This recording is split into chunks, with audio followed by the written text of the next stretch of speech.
everybody! It's time for another TBR Yes, it is. video. I can't believe we're filming another TBR video. We shall be brave and attempt yet again.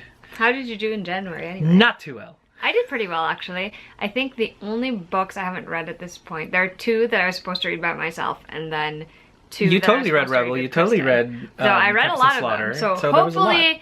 hopefully that 80%, no, not even 80, 75% success rate sticks around for February. All right, so we're gonna... I shall smile and be pretty, yes. We're gonna quickly run through the books that we're gonna read, or hopefully read, in February. So I'm just gonna start really quick by saying one of the books that I actually featured in January because I didn't get around to reading it, and this will be the first thing I read in February. Right. What do we got? It's The Wolf of Oren-Yaro by K.S. Virioso. Yes, this is a very good I talked book. about this one. This is the one where the main character is, I think, like the princess of her tribe. She ends up married to someone, and then that husband runs away from her. Later on, she meets the husband. There's this whole assassination attempt thing. It's a lot. You know, as married couples usually encounter. This author is Filipino. I'm really excited about that, and to be reading like a traditionally published Filipino fantasy book. This is not the first one I've read, obviously, but I'm really excited. That's the dream. So, looking forward to that. The other book I'm going to mention is the book that I had a friend pick for me for February. So the friend in question is Kelly from Bella de la Dorada. Hey, Kelly. Who's one of my oldest online book community friends. She picked Still Me by Jojo Moyes. This is the 3rd book in the whole Me Before You series. Oh, so right, yeah. Me Before You is the 1st book, After You is the 2nd book. Loved both of them, and I'm really looking forward to this one. It follows Lou's story, and now she is in New York in this book. And I want to see what happened to her after the 2nd book.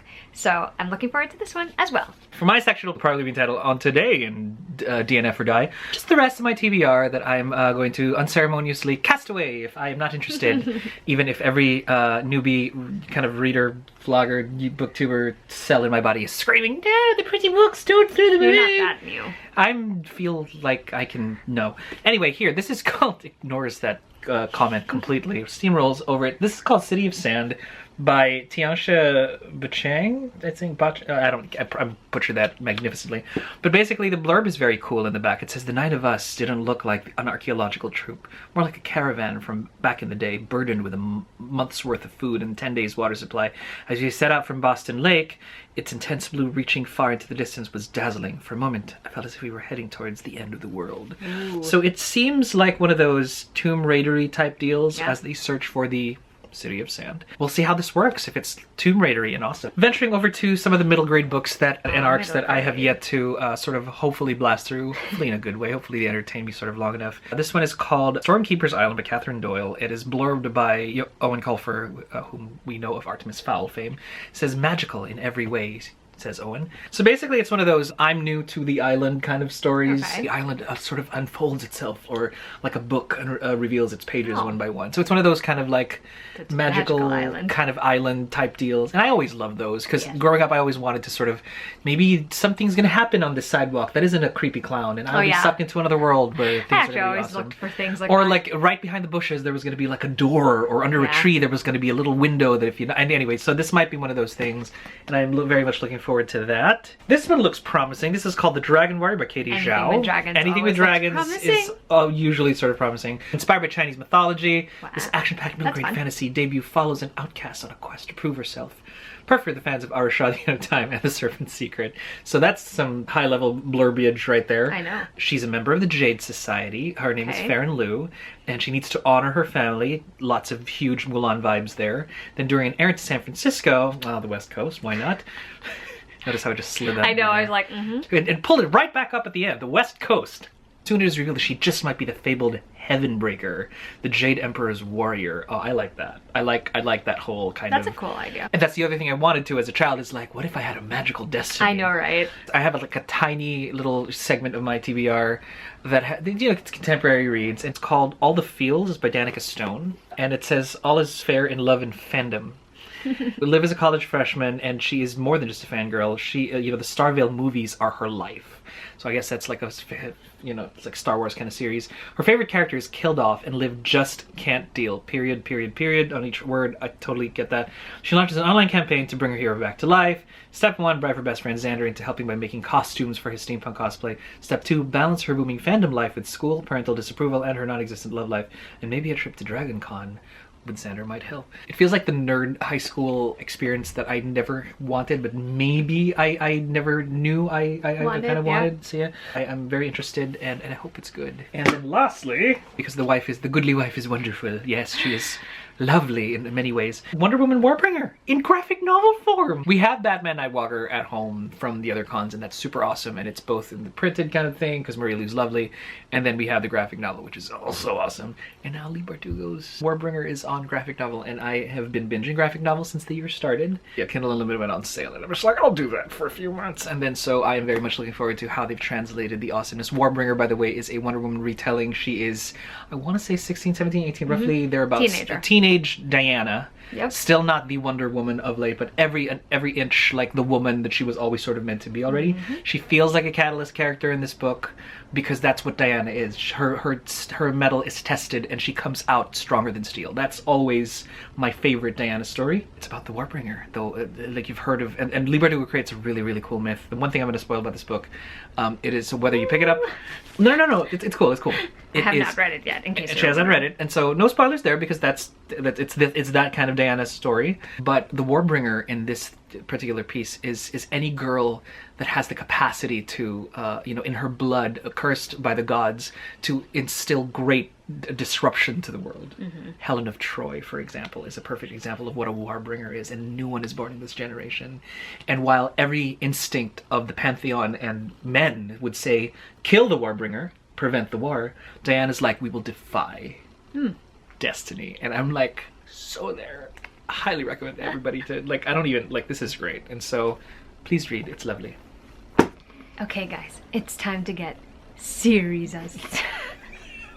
Yes, I've been waiting to say that. We're going with that. I've been waiting to say that all day. Of course, yeah. We had a video where we talked about the 10 books that we each kind of wanted to read in 2020. I've been doing very well because I read 2 of the 10 already. Very nice. And 2 of the 10 also made it onto my TBR for February, but for very different reasons. First, we're going to talk about the Baron de Nightingale, The Girl in the Tower, and The Winter of the Witch, all by Catherine Arden, and all part of her Winter Night trilogy.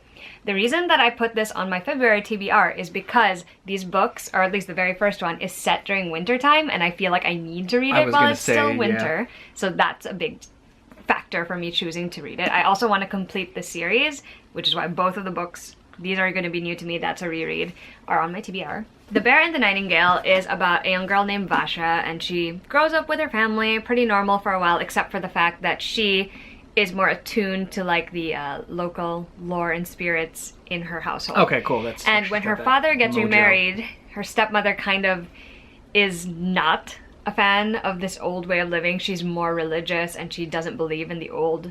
Ooh, okay, so a lot of conflict there. So there's a conflict there. It's a very character and setting driven story. I remember that from my time reading it, but I am looking forward to seeing how the rest of Vasha's story plays out in the rest of the series. Fair. And the other series that I will be tackling is because I am going to be going to ApollyCon in March. Ah, yes. And the author who runs ApollyCon is Jennifer L. Armentrout. Yeah. And so I wanted to read one of her other series. This is the Covenant series. First we have Half-Blood. Then we have Pure. Then we have Deity. And then there is Apollyon and Sentinel. So there are going to be 5 books. The Covenant series centers around a girl named Alex, and she is the daughter of Ahematois, I think is what they call them. So she's kind of like the daughter of a demigod and a human. Okay. Which makes her a little lower than an actual demigod. I can't do delusion right now. She has been trying to avoid basically the life that is laid out for that kind of being, I want to say. But when she starts getting attacked by demons, she has no choice but to go back to the Covenant and to accept either becoming a servant to all of the more pure-blooded people, or become a sentinel, which is sort of like a bodyguard, which in essence is sort of like that, except that you at least get to have those kick-ass fighting skills. Yeah. The problem also with Alex returning is that she's very much one of those people who's not keen on like the rules and traditions, especially the one about not having relationships with purebloods. Uh-oh. This entire series is inspired by Greek mythology. It is a series that a lot of people have told me to read, but most specifically my sister Mel and my friend Rachel from Hello Chelly. So I am looking forward to finally binging a new Jennifer L. Armentrout YA series. I love her Luck series. I enjoy it so much, and I highly recommend checking it out if you are at all interested in any sort of paranormal science fiction story featuring aliens. It's great. And they're so pretty too. They are. And I'm so excited to read the series, so I can't wait to get to it. Those are all the books that we intend to tackle in February. Short and sweet. It's a short month though. If you want to hear the spoilers, if we read them. If we actually read them. Actually, you will find out because we have a segment in the podcast that we are doing. We've been podcasting for the entire month of January now. It's been really, really cool. So if you want to hear spoilers, it's on there. You're going to want to go to anchor.fm/fandombuzz. It's also on Apple Podcast and Spotify. So yeah, those are your chosen totally just look totally just look for the word Fandom Buzz. Like I think it's just one word. Z's. It's 3 Z's because you know. Why not? Why not? But yeah, if you want to be updated regularly on our reading and whether or not we're actually reading what we're supposed to be reading. And we're like spoilers. No, for me that's already like a thing, but doesn't mean we're not reading other things too. So that sort of ends it there. So everything else, social links. That's very Persona. Everything else, social media links, all down below. It's gonna be pretty cool. It's gonna be pretty cool. Yeah, and we'll see you guys with our next video soon. Bye.